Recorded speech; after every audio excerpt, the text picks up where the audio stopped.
低买高卖是每个进入市场的人的愿望，动态平衡持仓就是解决这个问题的。举个例子，就是保持现金和股票始终是50%比50%，当价格下跌的时候就买入一些，当价格上涨的时候就卖出一些。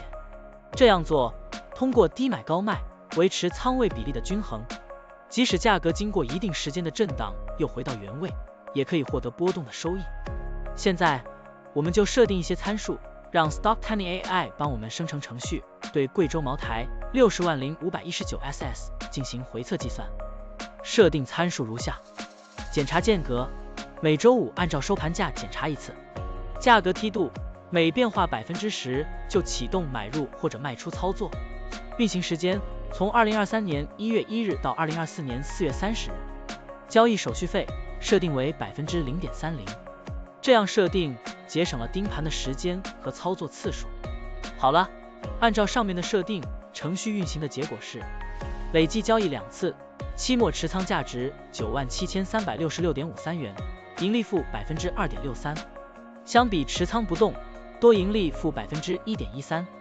如果你希望更频繁的交易，可以把参数修改为持股仓位70%，每天按照收盘价检查一次持仓，每变化5%就进行平衡，这样就可以得到新的回测结果。